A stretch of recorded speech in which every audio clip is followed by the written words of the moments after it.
It's my feel-good breakfast show.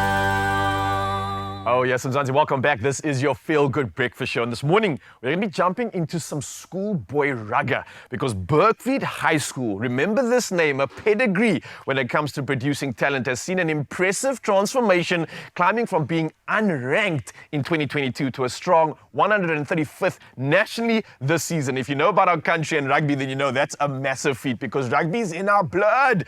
Now listen to this. They have an unbeaten record. The team's been working hard, determination and solid coaching have made the blow machine a force to be reckoned with. Now, let me talk to you about the following. We've got Ryan Locke here, the first team coach, Connor Mileham, the captain, and Abdul Adams, as well as Ethan Bugan, first team players who are joining us in studio to chat about the unbelievable season that they have. And I think with that, ladies and gentlemen, put your hands together for the unbeaten blow machine.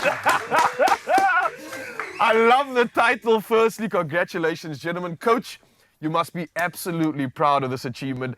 3 years of hard work has amounted to this, which you can say is an honor to say the least. But how are you feeling about this incredible achievement, man? Thank you very much. Yeah, it's a fantastic feeling. It's, as you say, it's 3 years of hard work. It's not just a single year of big effort from the team and from the coaches.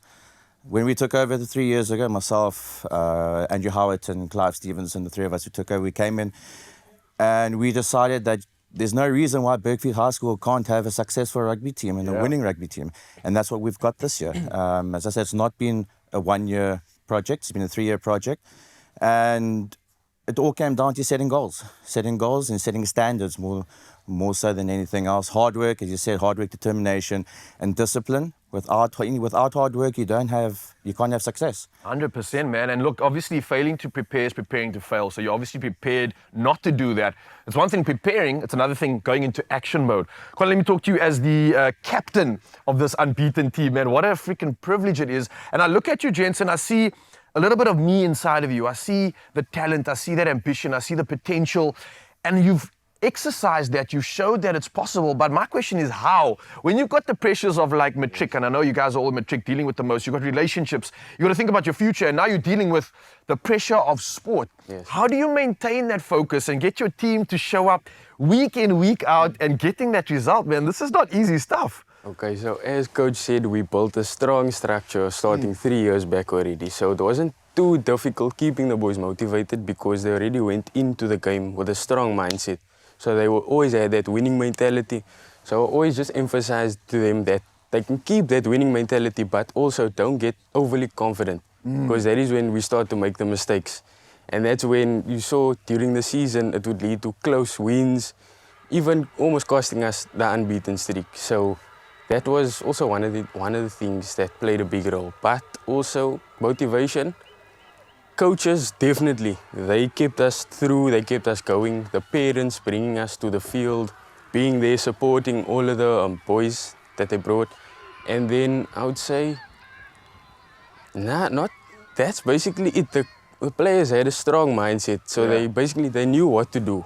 And then I would also say, as a captain, I appreciated when my teammates would give me words of encouragement, even like just telling me to keep on going, don't give up, all of that. So I would appreciate it. And it just showed how, as a team, we built a strong foundation and how we stayed stronger together. So yeah, it was... I love that sentiment, man. Spoken like a true captain, stronger together. And that's something that rugby, I think, epitomizes, the fact that we all need to show up. We need to be there for each other. Abdul, maybe I can speak to you as one of the players here and showing off a couple badges of honor there. I see the man's really dominating high school right now.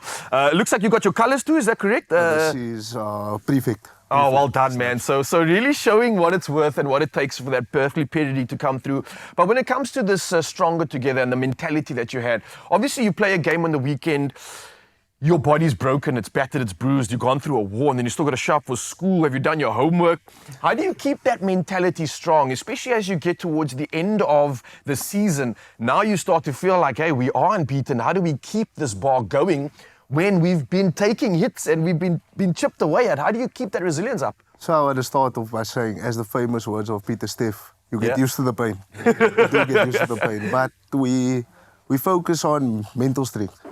And by showing it in practice, within matches, our coaches really push us.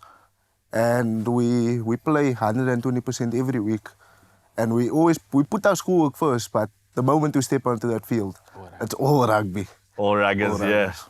Ethan, I know this is a tough question to ask you, but I'm again saying thank you for putting your heart on your sleeve, especially when you showed up for the team and showing them what's possible.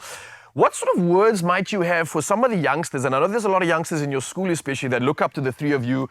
They want to be inspired, they have been inspired by what you do, and they want to show off to the coach as well, to try to get into the squad. How would you maybe motivate them to replicate what you have done? Because you guys are moving out of school now, so you've got bigger things to hopefully achieve, but there's a lot of kids that have now seen the bar being set by you and want to replicate that. How would you suggest they do that? How would you give them advice in terms of accomplishing these incredible goals? Well, my advice would be they shouldn't be discouraged.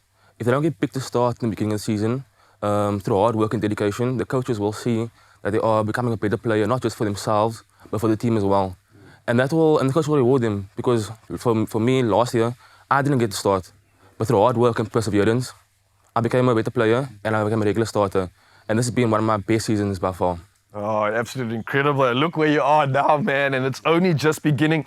Coach, I want to thank you again, and I think on behalf of every sort of parent and everyone that's a part of Bergvliet High School, I think what you guys are doing is incredible. I'm lucky to be a past pupil. I'm lucky to have a coach just like you that was able to nourish that potential within me, nourish that talent. And gents, let me tell you, from what you got at the school, anything is possible. Just make sure that you want it badly enough. Congratulations once again, incredible stuff. You've set a bar that I think many are going to try and replicate, but it just has begun. Ladies and gentlemen, another round of applause for Bergvliet High School going unbeaten, baby! Yay! More of this, please.